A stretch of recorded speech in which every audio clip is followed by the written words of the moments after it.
You'd be surprised that folk has seen things and afraid to tell anybody about it. Former Nashville, Tennessee Councilman George Darden has never seen a UFO, but he thought he knew a good deal when he saw one. He was wrong. Darden hoped he could create a few jobs and some tourist income by building, with city funds, a UFO landing pad, sort of a Nashville-style welcome wagon for visitors from the Crab Nebula and beyond. The plan was defeated by a council vote of 27-1. Got one vote, which was a start, and that was my vote.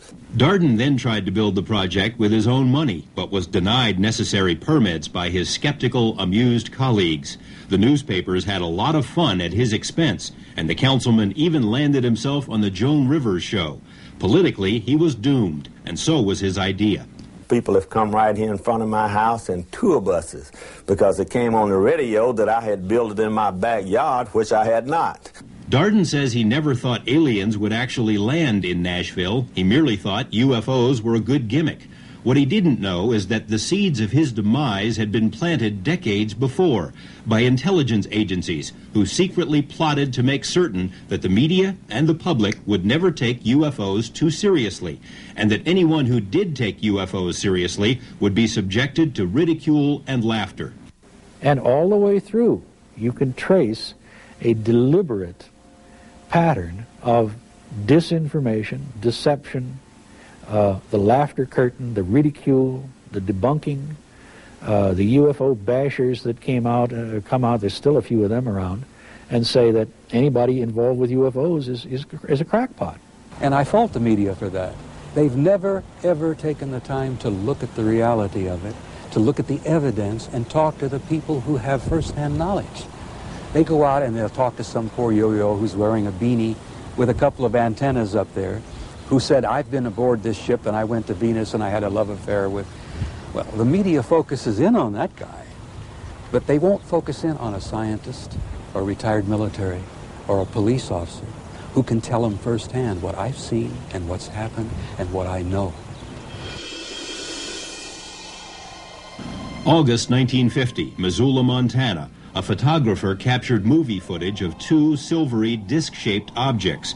The Air Force said it didn't know what the objects were, but that it was possible the craft were Air Force jets.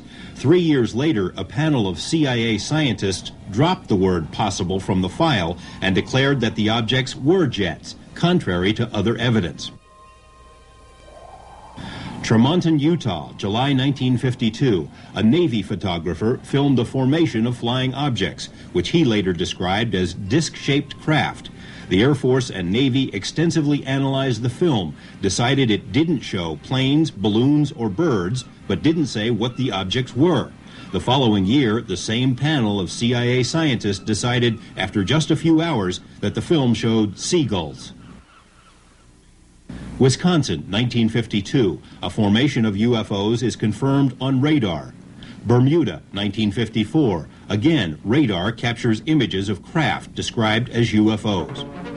In the late 40s and early 50s, it became abundantly clear to governments around the world that something unusual really was flying around, something that was seemingly beyond any known technology.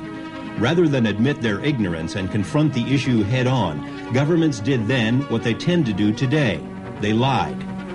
I think, in a nutshell, that the government painted itself into a corner about UFOs for very legitimate reasons 45 years ago. And I think the paint's still wet.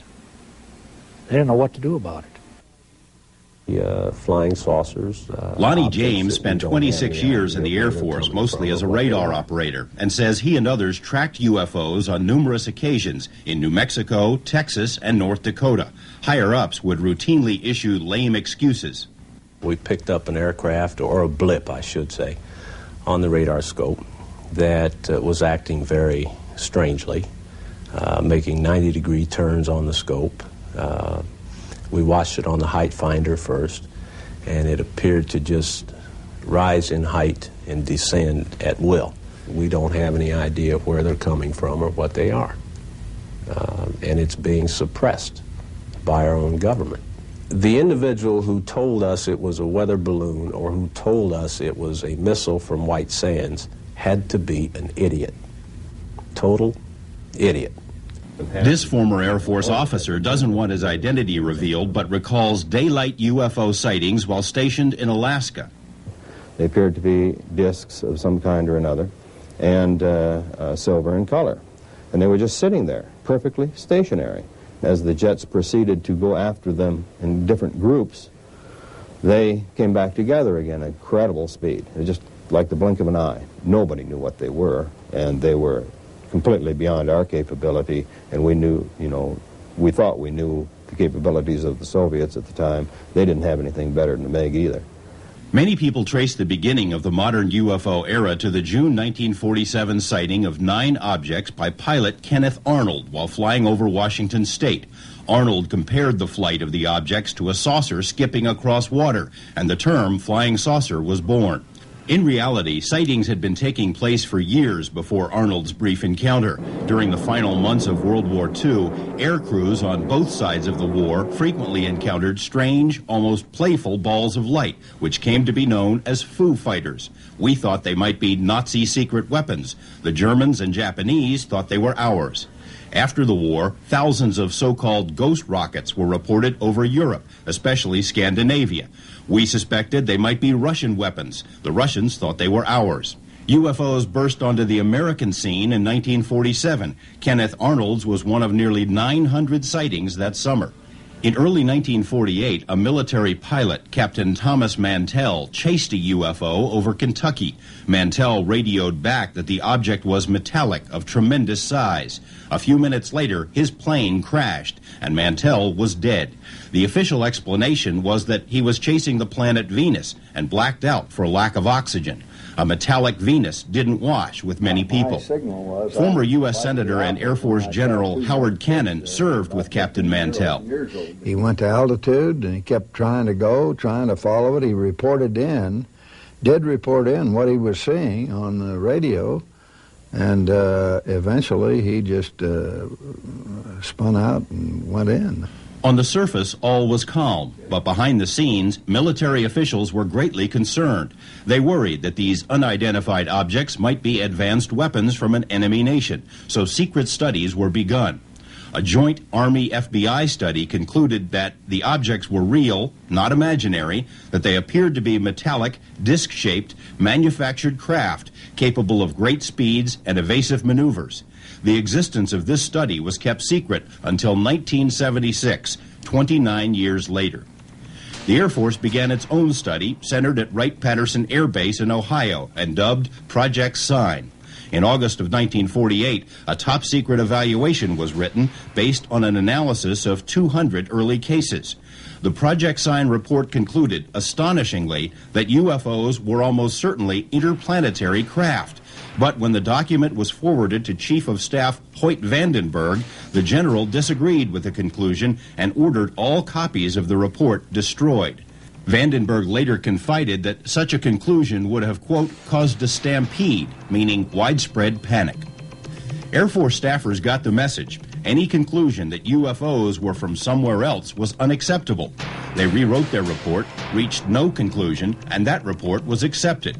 Despite the inconclusive bottom line, this report was also kept secret until 1985. That was the last gasp for objective UFO studies. Project Sign was renamed Project Grudge. According to a later congressional report, the primary job of Grudge was to explain all UFO sightings. Even with this mandate, Grudge staffers still found they could not explain 23% of UFO incidents. Their final report chalked up these unknown sightings to, quote, psychological explanations, the first official declaration that people who see flying saucers are crazy. The government has been aware since the late 40s at least that we are dealing with, in many cases, solid vehicles, not from this earth. That they are powered by extremely advanced propulsion systems, and that in some cases occupants have been seen. The Air Force went to great lengths to convince the public there was nothing to worry about. When tens of thousands of people from the Dakotas to Mexico witnessed a formation of bright UFOs, the Pentagon dismissed it as a misidentification of the constellation Orion, even though at the time Orion could only have been seen from the other side of the Earth.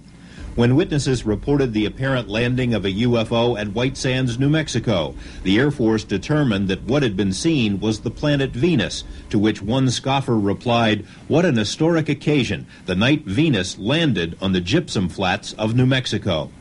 The joke making the rounds in those days was that for every 200 UFOs sighted, the Air Force could explain away 210.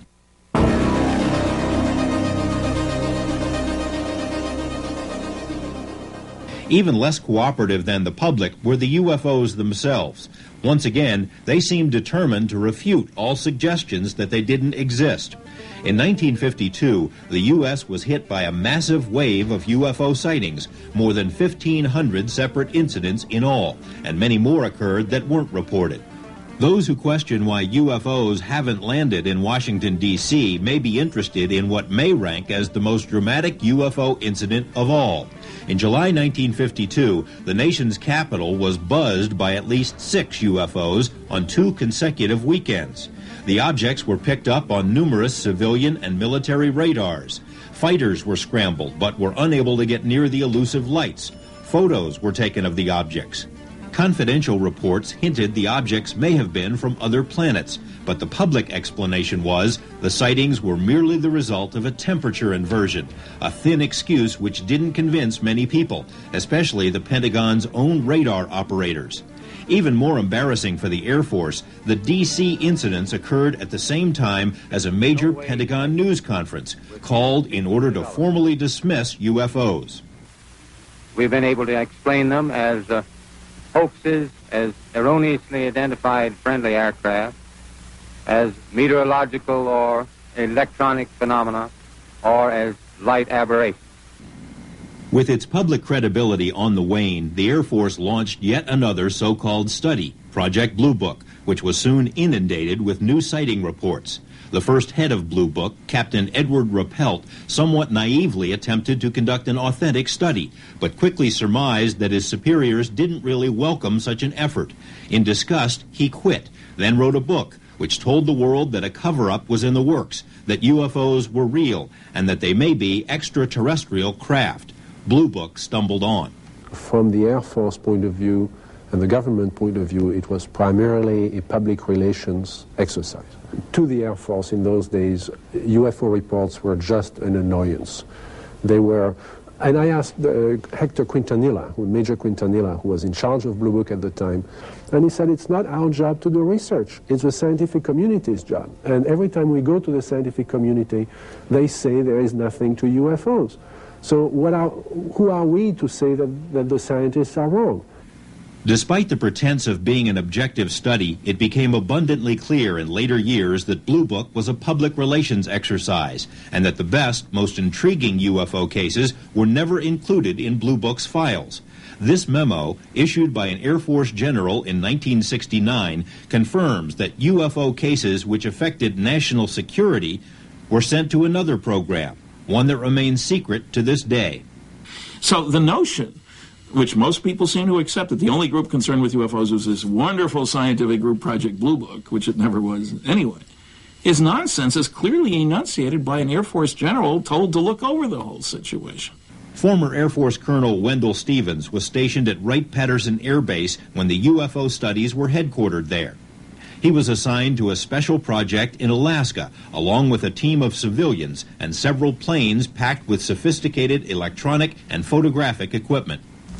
And we succeeded in collecting information probably 2 or 3 times a week. And some of the cases, of the contact cases, were quite spectacular. One of the key pictures that I remember was a time when a disc, about a 30-foot diameter disc, got in the slot behind the trailing edge of the big wing and ahead of the leading edge of the small wing, and only inside of the wingtips, within 50 or 60 feet of the fuselage, and sat there for 2 or 3 minutes. And they took pictures with all these cameras, and we would package it in a metal box, a little locker that was locked and chained to an officer's wrist and flown to Washington. Every night we got one of those. None of that has ever been released. Up next, journalist Brian Gresh investigates the central event in what some have called the Cosmic Watergate.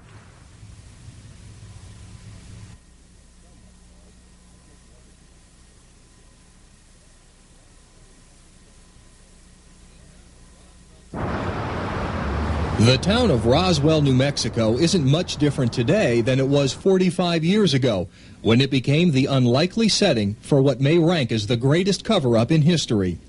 The old Army airfield has been closed for years, but back in the late 40s, it was home to the world's only atomic bomber wing, the 509th, a point of pride with the locals.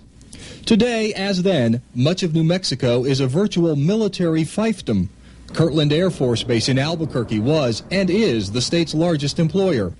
Los Alamos Lab and White Sands Missile Base are still key players in the nation's defense establishment. If someone had wanted to get a clear picture of America's military capabilities back in the 40s, New Mexico would have been the place to be.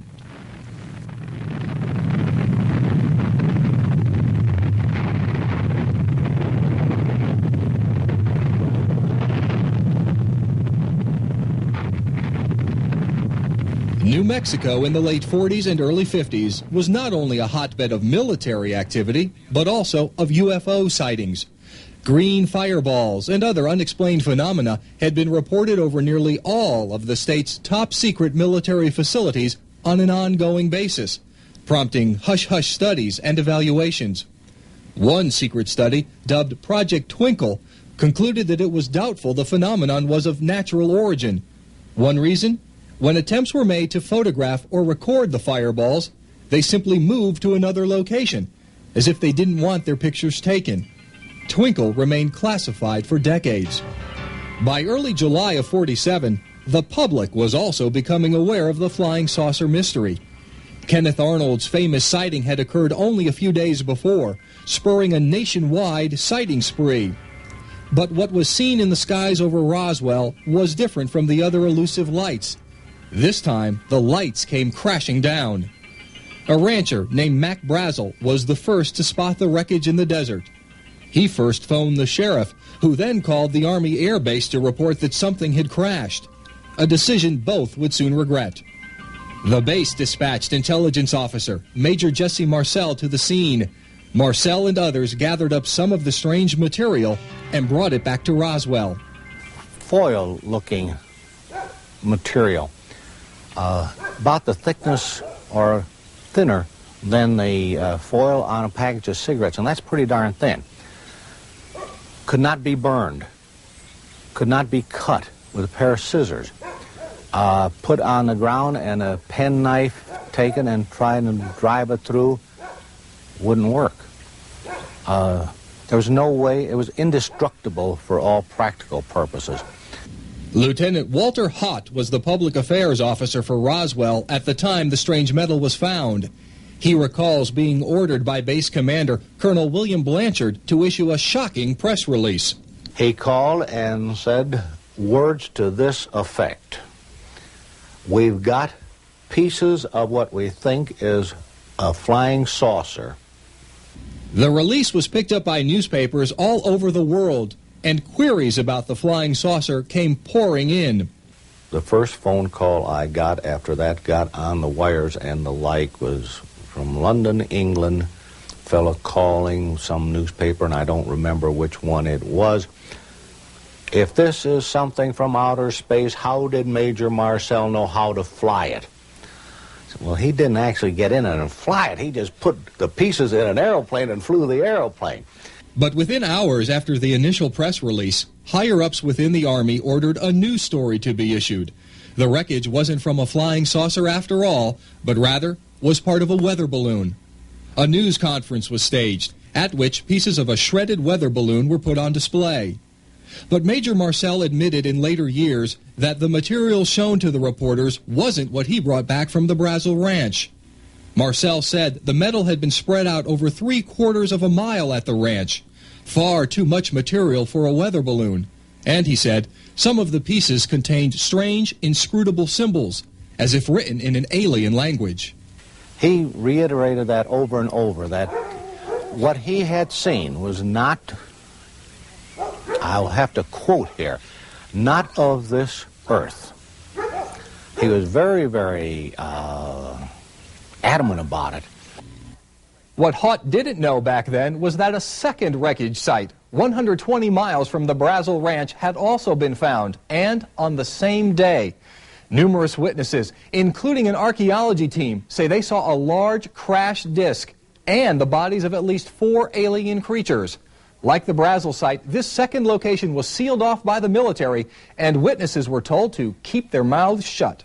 So when you get such a consistency of input from respectable people, people whose testimony you'd like on your side in a court of law, ask any attorney, you're stuck.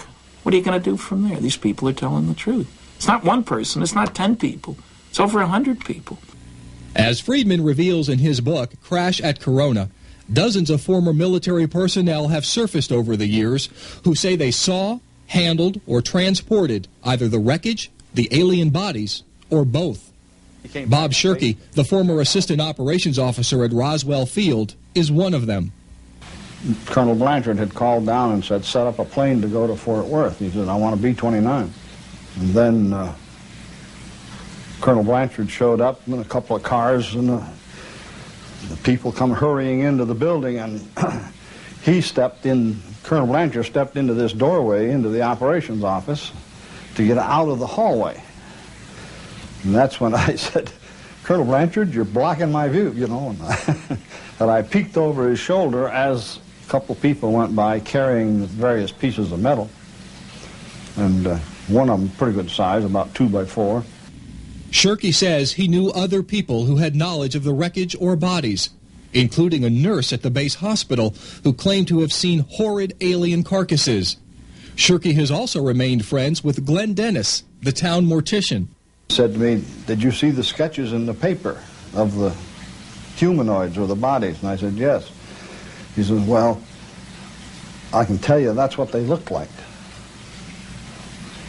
He says, our funeral parlor supplied the caskets for the Air Force to use because we had the contract. And they came in and took all the baby-sized or youth-sized caskets we had. When this crash saucer event took place, the military told him, if you ever talk about what you saw, we will kill you and we will kill your family. While a cover story was being spoon-fed to gullible media, more dramatic steps were taken to ensure that the story of the saucer and bodies would spread no further. Mac Brazel, for instance, was held incommunicado for a week, and when he finally re-emerged, had changed his story about what he found. Sheriff George Wilcox confided in later years that the lives of his family had been threatened by the military unless he kept out of the investigation. His own samples of the strange metal were seized. A Roswell radio station was ordered by the FBI to cease transmission of a story about the crash. But the most effective subterfuge involved the transport of the alleged alien flotsam. Witnesses and records indicate that some of the material was immediately flown to Fort Worth, then on to Wright-Patterson Air Base in Ohio, and perhaps to Washington, D.C. The official Army story is that once the weather balloon mix-up was discovered, plans for transporting the material were canceled altogether, a statement that is demonstrably false. Pilots who flew the material out of Roswell have confirmed the Army was lying. One pilot even claimed to have seen the alien bodies while in flight. This official FBI memo, dated July 8, 1947, clearly indicates that a, quote, disc was being transported from Roswell to Wright-Patterson by a special plane for examination. Wendell Stevens was at Wright-Patterson back then and remembers far more furor than should have been generated by a weather balloon. My immediate superior, who was Colonel Albert Boyd at the time, later became 3-star General Albert Boyd and the commander of the Edwards Air Force Base Flight Test Center. He was my immediate superior, and he was one of the officers that flew General Twining out to Kirtland Air Force Base on the night of the 3rd of July. More than 200 witnesses in all have now come forward with bits and pieces of information about the New Mexico events, much of it first-hand information. Yet the official files of those agencies charged with investigating UFOs over the years contain virtually nothing about the case, not even files which might discredit it. There is more than enough evidence to suggest that something extraordinary happened in the New Mexican desert back in 1947, and that the military went to great lengths to hide the truth. We have the general who took the call from Washington saying to cover it up. We have the rancher, his son, the people around him, neighbors that he talked to. They come up with a consistent story, descriptions of not only the wreckage, but how he was treated by the government. We have the media people in the town of Roswell. Some of them are still alive. We have the guy who put out the press release. He's never changed his story in the 14 years since I've been talking to Walter Howe. We have the FBI memo. Even more unsettling is the possibility that there have been other crashes and other cover-ups. UFO researcher Linda Howe says she has been shown documents by military officials which refer to several saucer crashes and recoveries. Bill Moore, who co-authored the first book on the Roswell affair, says he has been shown similar documents. And Timothy Good has heard credible testimony from some of the best-known military leaders of this century.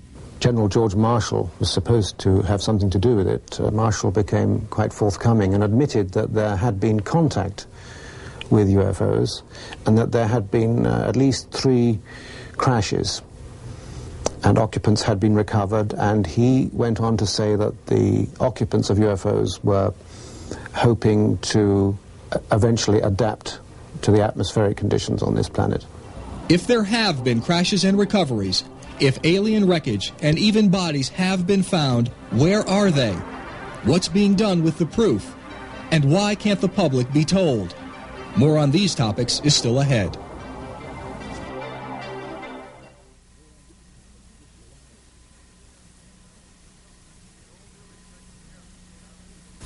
With all due respect to the Air Force, I believe that some of them will prove to be of interplanetary origin. Retired Marine Corps officer Donald Kehoe is widely regarded as the father of the UFO cover-up theory. In books, magazines, and broadcast appearances during the 50s and 60s, the bulldogish Kehoe became the single most painful dagger in the belly of the Air Force, a relentless crusader who relied on his own military sources to expose Pentagon lies about UFOs, and there were plenty. They are simply following orders to explain away all UFO sightings as quickly as possible when they become public and deny that UFOs really exist. The Air Force went to such extremes in trying to explain away UFOs that it lost credibility, even with sympathetic media. In the mid-1960s, the U.S. was engulfed in an intensive 2-year UFO wave, during which hundreds of thousands of Americans claimed to have seen UFOs. Alan Hynek, Project Blue Book's designated explainer, inadvertently punctuated the mid-60s flap when he announced that UFO sightings by hundreds of Michigan residents were inspired by swamp gas, an excuse which was ridiculed nationally and which prompted calls for a congressional inquiry into UFOs. Under pressure, the Air Force agreed to sponsor what it called an independent scientific study of UFOs. Several universities declined the job, which eventually went to esteemed University of Colorado physicist Dr. Edward Condon. But any hopes for an objective study were dashed even before the project began. Condon himself stated in public that the government should get out of the UFO business and that UFO writers should be horsewhipped. His project coordinator caused his own stir when one of his memos was leaked, stating that the staff would consist of non-believers and that the, quote, trick would be to make the study appear objective. Several staff members resigned, complaining that the results were rigged. Nevertheless, the Condon report predictably concluded that UFOs weren't worth studying, and the Air Force used the Condon report as a reason to cancel Blue Book altogether in 1969. None of the evidence that I have examined would indicate any proof at all that we are being visited by extraterrestrials. We have not been hiding anything. The investigations have been made public. The explanations of those where there is a clear explanation have been made public. Hynek, of course, would soon change his mind about Blue Book and about UFOs, and would become the most important figure in the history of American ufology. Jacques Vallée was his closest associate. The Scientific Advisory Board of the U.S. Air Force had many opportunities to review the UFO files. They knew that people like Dr. Hynek and I and many other scientists were of the opinion that this should be studied, and they could have done something. And if they had given an opinion to the Secretary of the Air Force that this should be studied, it would have been studied. Instead, everything was swept under the rug. The Air Force contention that UFOs were not a threat to national security was contradicted over and over by the military's own files. A secret order issued in 1960 to all Air Force commanders stated flat out that the Pentagon considers UFOs to be, quote, serious business, and no wonder. UFOs had been seen most often over sensitive nuclear and military installations, including Oak Ridge National Lab, Los Alamos, White Sands, Savannah River, and dozens of other defense installations. Anybody would recognize that if you have a base at which there are stored nuclear weapons, and a vehicle has penetrated your air cover and goes right down the runway, that has national security implications. That kind of sighting is far more interesting to me than some light in the sky meandering along. So, on the one hand, we have this popular impression, repeated as recently as a few months ago by an Air Force spokesman, that there isn't anything that affects national security, and Blue Book was it. Well, that's absolute nonsense, and we've had the records to prove that for a long time. One indication of the Air Force's true view of UFOs was found in this chapter from a military textbook being used at the Air Force Academy in the late 60s.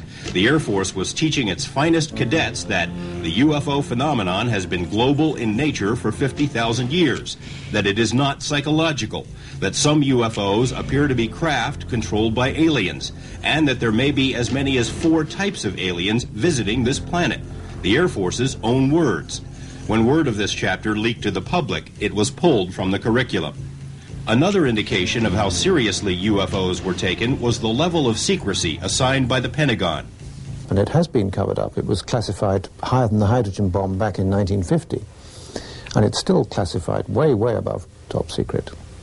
One source for this information was Wilbert Smith, one of Canada's leading scientists during the 1950s.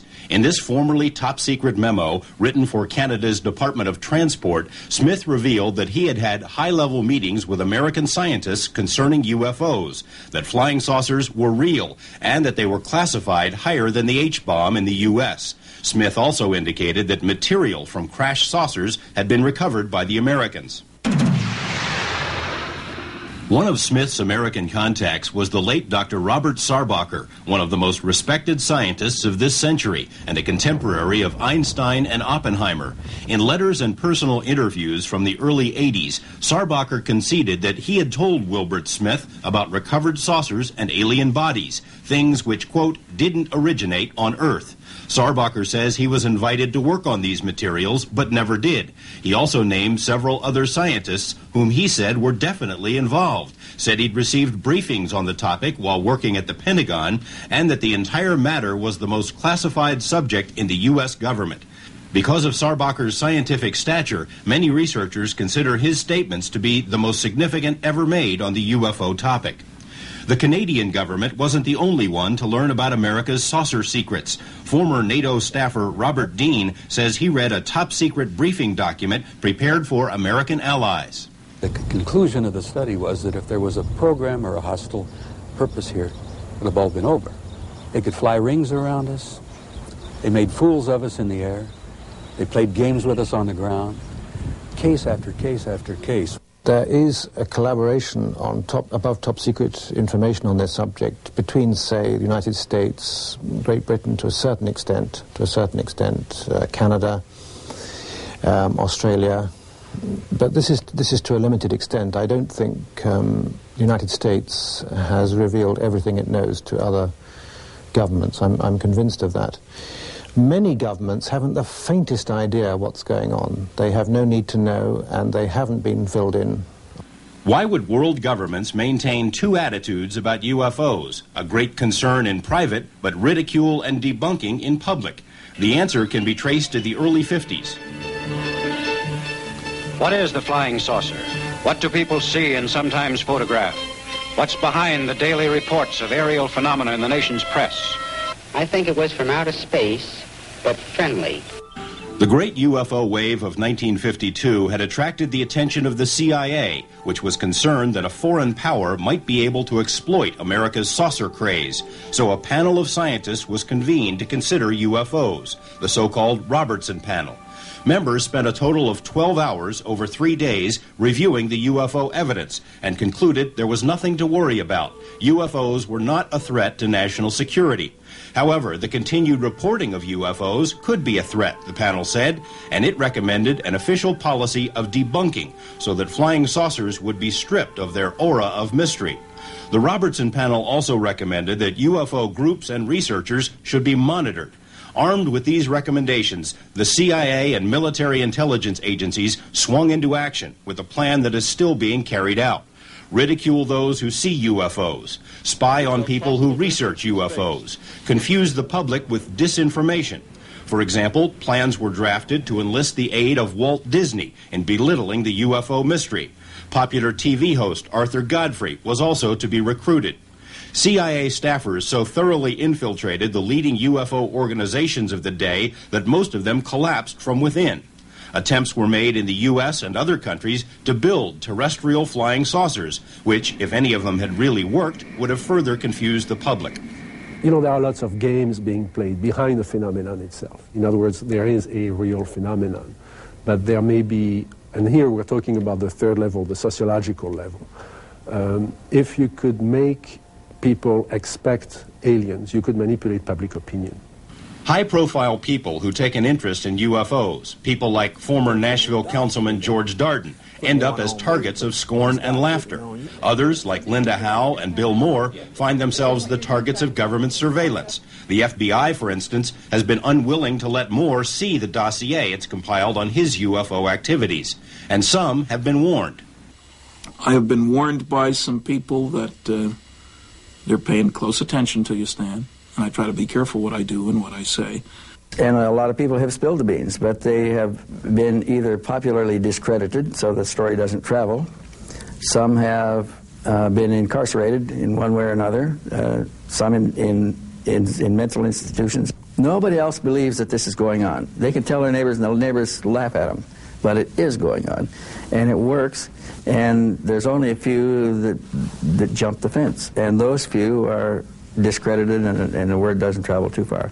Concerning UFOs, Clifford Stone had a spotless military record until the summer of 1986, when his Army commanders found out he was writing a book about UFOs. From that point on, Stone says, his life became a living nightmare. If you have an interest in UFOs and you're writing Freedom of Information Act request and writing various senators, then there has to be something wrong with you. So they set me up for a mental health evaluation. Upon my return from seeing the legal advisor, they had already moved everything out of my office. I had been relieved of duty. They set up an office for me down in the basement. I was not to have any contact with any of the other cadre. As a matter of fact, the other cadre were scared that if they were seen talking to me, that they would be in trouble. They were talking court-martial. Stone says he developed several high-level military sources who convinced him the cover-up is real. My executive officer who started all this called me in. He told me, he says, what difference does it make to you if we have 50 captured saucers? My response to him was, and I remember this to this day, sir, you have the luxury of not knowing the truth. Unfortunately, I do not share that same luxury. People with far more clout than Cliff Stone have also been thwarted in their efforts to find out what the military knows about UFOs. During his campaign for president, Jimmy Carter vowed to open all UFO files if he were elected. News articles hinted that Carter was preparing to make an unsettling announcement about UFOs, but it never happened, and to this day, he declines to say why. Senator Barry Goldwater, a former Air Force general who also served as chairman of the Senate Intelligence Committee, would presumably have the power and the clearance to see anything in the military's arsenal.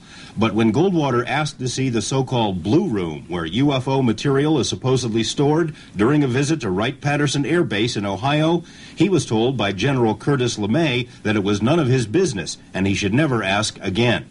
Former Nevada Senator Howard Cannon is one of Goldwater's closest friends and says he and Goldwater discussed UFOs and the Blue Room several times. What Barry wanted to do is get in and find out what did they have. What could they say when you say he was turned down? I'm sure that had I gone to them and said I'd like to go in there, what's the useful purpose? You know, we couldn't come out and talk about that sort of thing and say, well, here's what we saw. First place, somebody would say we're lying, and it would serve no useful purpose, I think. Cannon, who also was an Air Force general, thinks Congress would have been told if crashed saucers had ever been recovered, but concedes that such secrets could be kept from Congress and the public. Well, they've kept some pretty good secrets over a period of time, and so I'd have to say that I'd have to believe that secrets like that could be kept. Getting copies of government UFO documents can also be a daunting task, in spite of the Freedom of Information Act. Simply put, if the government doesn't want you to see a file, you won't. There's no question that agencies of the United States government have been withholding, on a regular, clear-cut basis, data about flying saucers, among them the CIA and the National Security Agency. Today, 99.9% of all UFO government documents are available in the National Archives. UFO debunkers like Phil Klass somewhat naively assume that the government has no interest in hiding UFO files because there's nothing in them. That view is not borne out by experience. The FBI, for instance, vigorously and repeatedly denied having any UFO files or any interest in the subject. But when the Freedom of Information Act was passed, the G-men reluctantly coughed up 2,000 pages of UFO documents, dating back to the very beginning of the modern UFO era. Write to the CIA to ask for its UFO files, and you'll be told the agency hasn't collected UFO information since the 50s. Yet official documents from the 70s and beyond refer to CIA UFO experts, CIA UFO studies, and the CIA monitoring the UFO situation. Military officials have also been caught telling UFO lies. Both the Air Force and the RAND Corporation denied any knowledge of a secret UFO study commissioned by the Pentagon. Yet, here it is. The RAND study acknowledged the reality of UFOs and said that a solution to the UFO mystery was a matter of the highest urgency. The National Security Agency, the CIA, Defense Intelligence Agency, FBI, many other agencies are withholding thousands of pages of documents on UFOs in the interest of national security. They admit that. For decades now, since the 1940s, all those agencies I've just referred to have denied any sort of serious involvement in UFO research. So they've been lying to us about that. In addition to lying about the existence of UFO documents, government agencies routinely censor those UFO files which they are forced to release. The trouble is, as you start to go through this document, you rather quickly find that a lot of it isn't really there. And I won't stop because you'll see how many pages are really full of good information. Trying to get files declassified can be all but impossible. Appeals to the FBI, for example, can drag on for 3 to 4 years. The Department of Energy says it could take up to 7 years to obtain some of its sensitive UFO-related material. The National Archives has a backlog of 325 million documents awaiting declassification. Agencies are able to hide behind this log jam, using it as an excuse to withhold or stall the release of UFO information.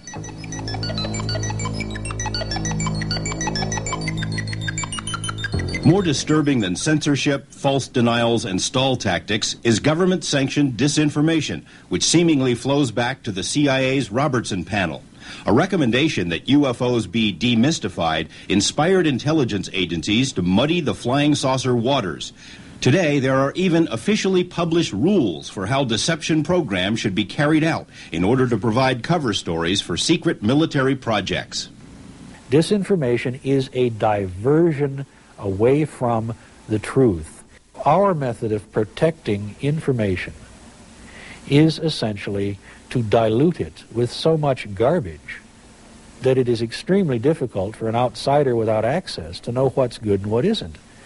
Bill Moore should know all about disinformation efforts. He admits that he was part of one in the 1980s, working hand in hand with Air Force intelligence in a scheme to discredit a UFO researcher, a man who subsequently suffered a mental breakdown. Moore defends his motives. My involvement was only with the motive of learning how the process worked, who was involved with it, and ultimately, if I could, what was behind it. Why is the government doing this kind of thing? I never did quite learn why, but I did learn who, and I learned a great deal about how. Moore is also at the center of what many consider to be the ultimate UFO deception, the MJ-12 affair. A copy of the so-called MJ-12 document was sent anonymously to Bill Moore's associate.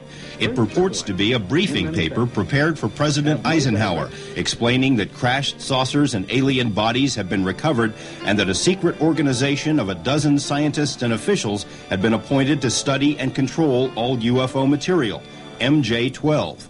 Most UFO researchers consider the MJ-12 document to be a fake. The Air Force has finally issued a formal statement saying the document is not genuine. However, the details inside the paper aren't so easily dismissed. More than 30 different pieces of information, little details, that we didn't know before we got the documents, which were received in December 1984, but turned out to be true. And it really boggles the mind how somebody could have known those things. If they're real, then they speak for themselves. If they're not real, then they are an extremely elaborate and sophisticated hoax, which, in my opinion, can only have been created by someone inside the government, because there are things in those documents that weren't in the public domain at the time the documents came to us. Stan Friedman spent several months and thousands of dollars trying to verify the MJ-12 paper. He says he found nothing which would automatically discredit it and remains convinced that MJ-12, or something like it, is very real. But I'm convinced that there is such a group, and if there isn't, we've made a terrible mistake. Because presidents and intelligence agencies need a group like that. Jacques Vallée was one of the first writers to suggest that the government might be deeply involved in UFO disinformation. Today, he says, there is ample evidence that such programs continue. What intrigued me was that those people had linked to psychological warfare activities of the military, which opens the way to the speculation that perhaps the belief in UFOs can be manipulated as part of psychological warfare exercises. The long and winding paper trail clearly shows that our government in its various forms spies on UFO researchers, infiltrates UFO groups, lies about UFO documents, censors UFO files, threatens UFO witnesses, and weaves vast and elaborate UFO deception programs aimed at confusing and misleading the American public and the rest of the world. The government is acting in the view of many like a frightened child, afraid to face the truth. What are they afraid of, and why can't we be told? More on that as we continue.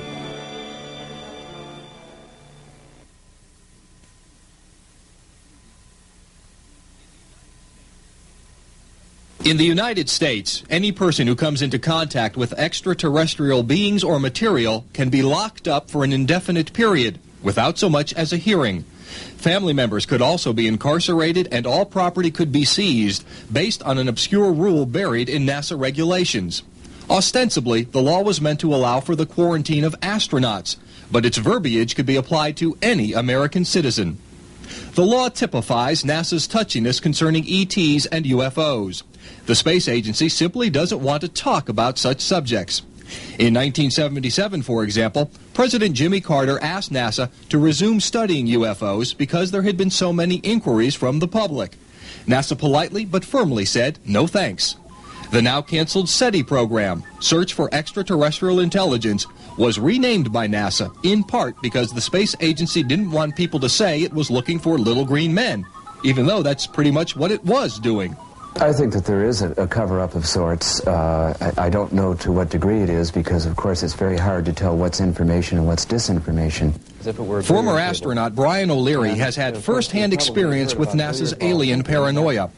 Dr. O'Leary was recruited by NASA for a manned mission to Mars, primarily because of his extensive writings about the Red Planet.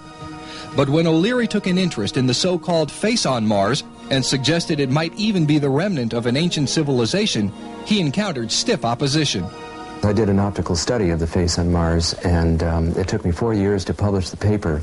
It was finally published in the Journal of the British Interplanetary Society. The first few attempts to publish it were turned down flat, and the reviewers made such comments as like, Dr. O'Leary shouldn't spend 1 microsecond of his time inquiring into something so ridiculous and so absurd. The mainstream scientists, when they start to look at these pictures, in fact, I know the person that first discovered them. His name is Toby Owen. He's a colleague of mine in planetary science, and he and some of the other people, when they started looking at the pictures, there was kind of a nervous laughter, almost like a teenager looking at pornography, saying, that looks like a face. But then when it comes time to go public, you have to be conservative, or else you might just blow your whole credibility. In 1993, NASA launched the ill-fated Mars Observer for the purpose of thoroughly photographing the Martian surface. Despite intense public interest in the face and surrounding features, NASA had to be dragged, kicking and screaming, into an agreement that the face region would be photographed. Even then, NASA said it may or may not release any such photos to the public, most likely because it didn't want to add fuel to the ET fire. A point made moot when the Mars Observer allegedly disappeared. Researcher Don Ecker is convinced that NASA has been taken over by the military. The fact that NASA over the last couple of years have been slowly but surely clearing out their civilian research personnel and have been bringing in retired military personnel. What this suggests is that NASA is going black. Journalist Ecker points to a 1991 mission of the Space Shuttle Discovery, STS-48, as an example of NASA's participation in a cover-up. This footage was taped from NASA's own satellite signals. It shows several anomalous objects floating in space near the shuttle, objects which NASA says were ice crystals, space debris, or both. But analysis by some of NASA's own consultants casts serious doubt on these excuses. At one point, the footage clearly shows an object make a radical shift in direction, in apparent response to a flash of light emanating from the shuttle.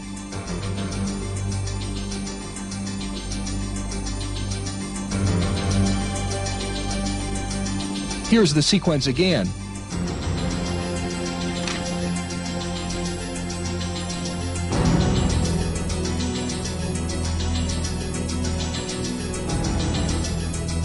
Notice two other objects streaking across space at incredible speeds. Self-propelled ice crystals, or are they something unexplainable? These objects, in fact, were not ice, were some type of manufactured vehicle, and they demonstrated a propulsion system that we presently on Earth either are not aware of, or if there are elements within the government that is aware of it, they're keeping it under wraps. To some, this sequence of events suggests a hostile interspace encounter between a U.S. space shuttle and UFOs. To others, it's another in a long string of inconsequential sightings of space junk. The question of whether American astronauts have seen UFOs was settled long ago, even though no astronauts, current or former, are willing to talk about the subject today. Of the original Mercury 7 astronauts, at least 3 reportedly saw anomalous objects. John Glenn saw sparkling fireflies dancing around his capsule. The late Deke Slayton said he repeatedly circled a stationary UFO while piloting a fighter plane. And Gordon Cooper was so certain that the craft he witnessed several times while flying over Europe were of extraterrestrial origin that he wrote a letter stating his opinion to the United Nations. Cooper has since recanted his statement but refuses to answer any questions about what he saw or why he changed his mind.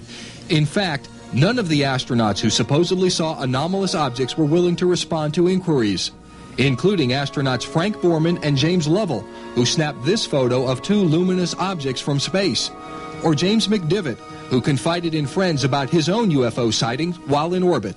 They can't even tell their spouses, and I either get no answers or I get a very emotional response, almost embarrassment that, you know, that I even ask the question.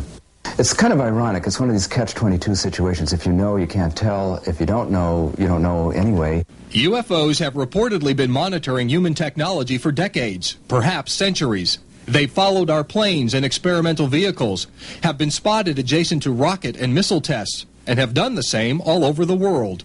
What I have been told off the record by certain former members of the American space effort was that not only have there been UFOs encountered in many space flights and with the Russians, but that the Americans and the former Soviet Union had a very close covert relationship, working hand in hand in the pursuit of the overall UFO phenomenon.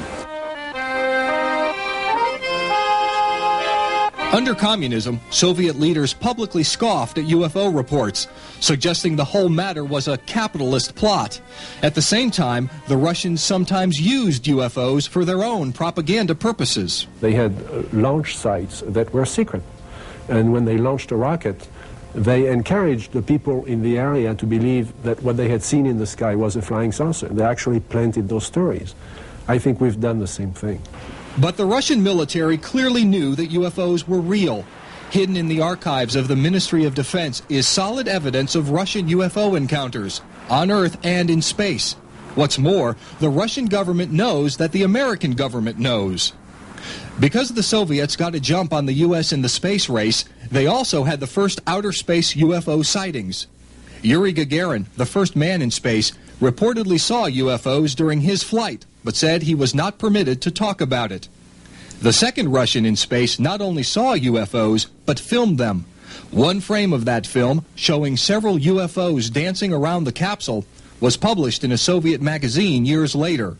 Scientist Ramily Avramenko, one of the chief designers of Russia's Star Wars program, says the Soviet government knew UFOs were from somewhere else since day one of the space race. At that time, satellites in space were easily countable, but we also saw vehicles whose technical characteristics we cannot match even now. We saw tens of these in 1959. Surely the existence of these vehicles caused problems for the U.S. defense systems, because you are faced with this information as well. These still classified Ministry of Defense documents, never before seen in public, reveal that Russian spies learned a great deal about UFO encounters involving American astronauts. The Russians are convinced there were several direct encounters with UFOs while American astronauts were on the moon, and that the Americans haven't returned to the moon because we were told to stay away. Several high-ranking military and scientific sources confirm that the Russians knew much about the ongoing UFO cover-up in America. Retired Army Colonel Boris Sokolov was in charge of the Soviets' secret UFO projects for 10 years and says he knew that the U.S. military had constructed 40 UFO listening posts as part of its UFO research. I think America could learn something. I mean, after we gave lessons to the Russians for 40 years about freedom and liberty and so on, and now they're publishing a lot of stuff. I doubted that they're publishing everything they have, but at least they are releasing a lot of material, and our military doesn't seem to have changed too much their attitude. The big question about the UFO cover-up remains. Why? Some final thoughts on that are just ahead.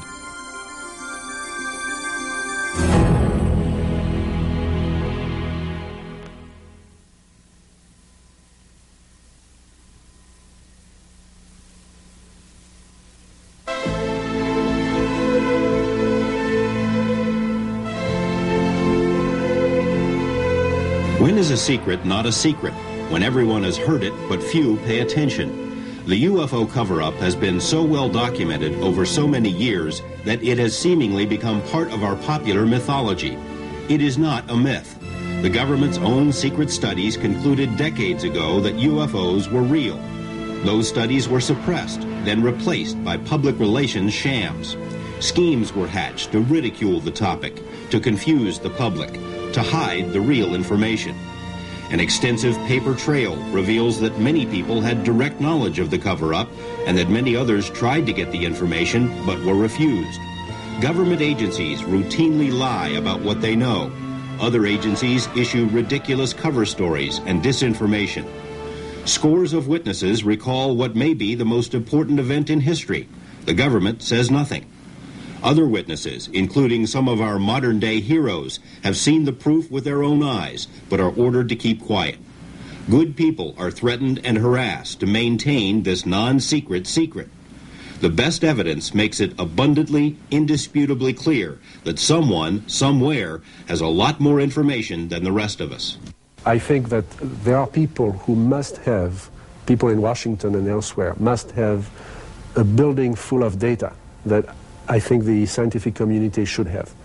Data that comes from radar, from sensors on Earth, from sensors in the ocean, and from sensors in space.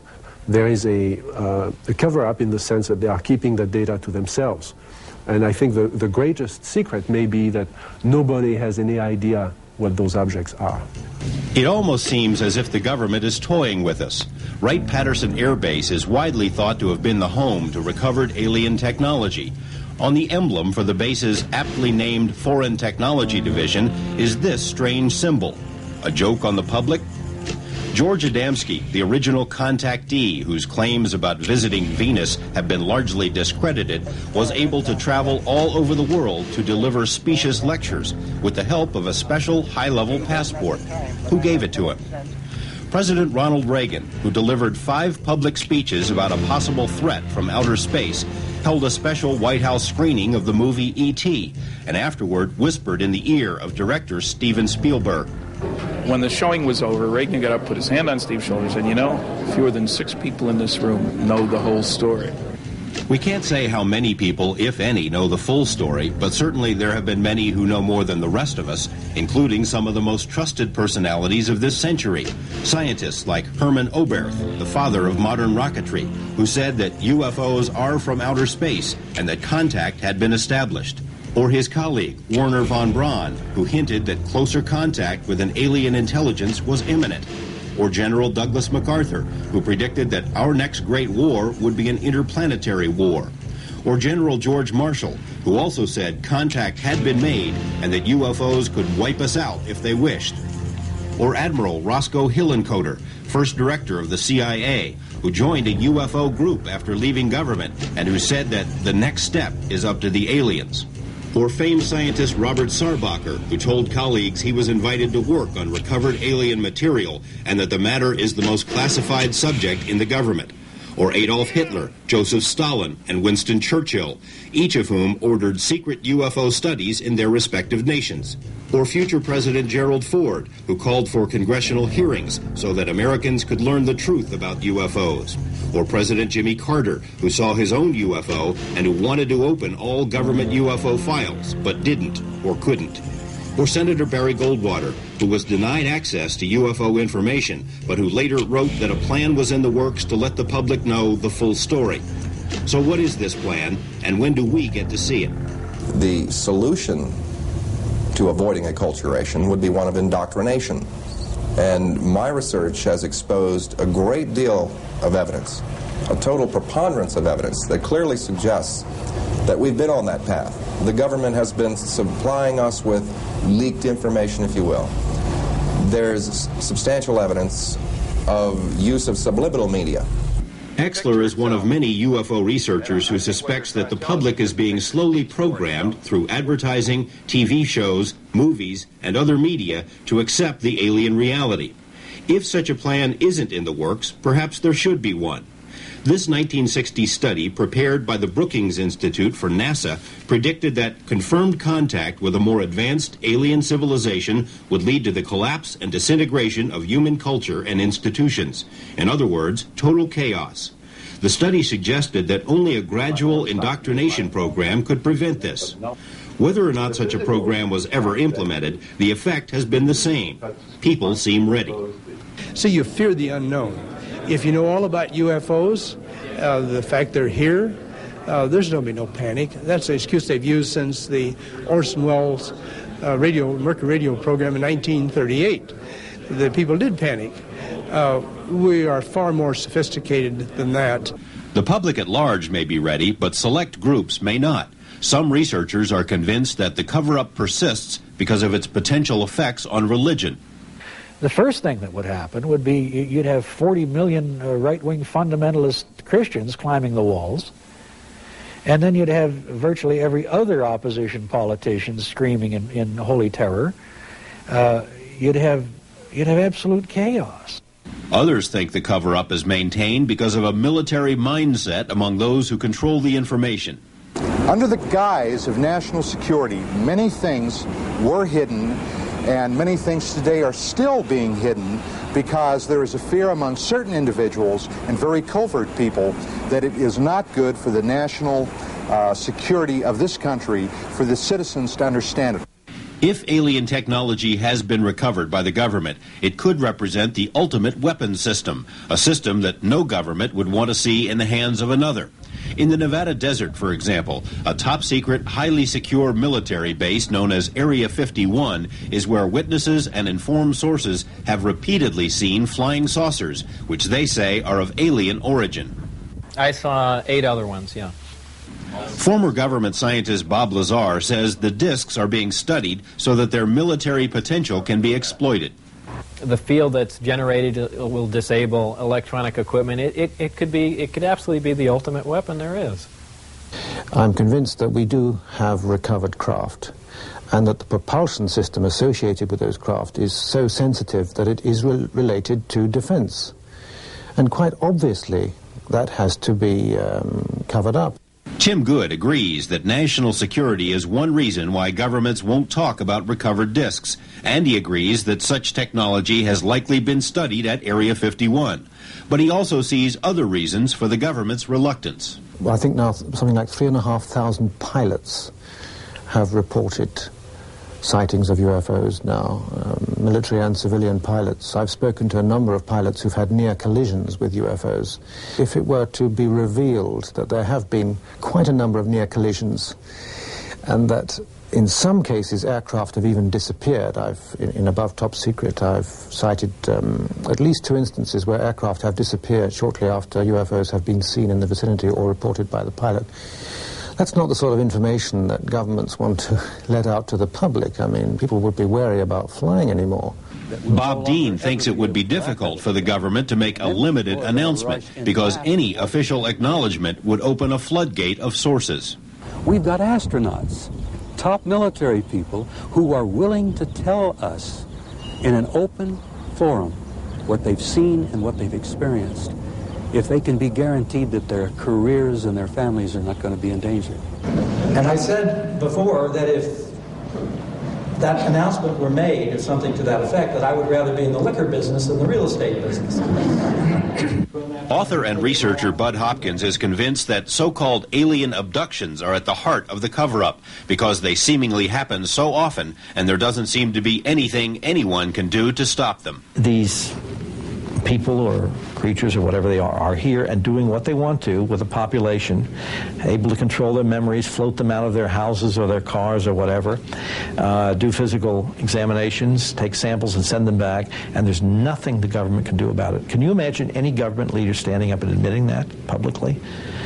It would be an absolute abdication of that sense of control that all politicians like to have. Nobody will do that. Stan Friedman maintains that people could handle the truth without widespread panic, but he also believes the effects would be profound. I mean, some of the things that would happen, I suppose, church attendance, mental hospital admissions would go up, stock market would go down. But I think the biggest thing that would happen, based on 600 college lectures, a lot of young people out there, is that there'd be an immediate push on the part of the younger generation, which was never alive when there wasn't a space program, interestingly enough, for a whole new view of ourselves. Instead of as Americans, Russians, Chinese, Cubans, Ghanaians, whatever, as earthlings. Because obviously from an alien viewpoint, we are all earthlings. There's no government on this planet that wants that. Interestingly enough, NASA has already drafted a list of protocols to be followed in the event that contact with aliens is ever publicly confirmed. Even with a game plan to follow, any such announcement would be dicey business. Let's say that the president decided to make an announcement. This is, if he made it today, this is what I think that he would say. Ladies and gentlemen, this extraterrestrial spacecraft are operating in our environment. They can fly circles around the best aircraft we have in flight. Where they come from, we do not know. Who is in them, we do not know. We do know they can paralyze anybody they want to at will, take them into their craft. We do not know if they represent a threat, but we know that they're here and there isn't a damn thing we can do about it. Thank you and good night. If the government can't issue a declaration, what about the visitors themselves? Although it seems as if their presence has become more obvious over the past few decades, there apparently has been no overt attempt at blowing the lid off the cover-up. It's quite obvious that the secrecy doesn't even originate with the government. Why don't the visitors land on the White House lawn and make themselves public? Why didn't they do that this morning? The reason is they themselves are the architects of the secrecy. I get the feeling that they don't want us to solve this feeling. I get the feeling that they want to protect the secrecy program. I get the feeling that they don't like what is happening in our society in terms of learning about them. If the visitors won't end the secrecy, and if the government can't, the burden for uncovering the truth falls to the public. The UFO question isn't something which belongs solely in the domain of tabloids, talk shows, or movies of the week. We all have a stake in the answer. I think the only hope for a decent future for this planet is an earthling orientation. The easiest way to get it is to recognize that somebody's coming here, and to them, we are all earthlings, like it or not.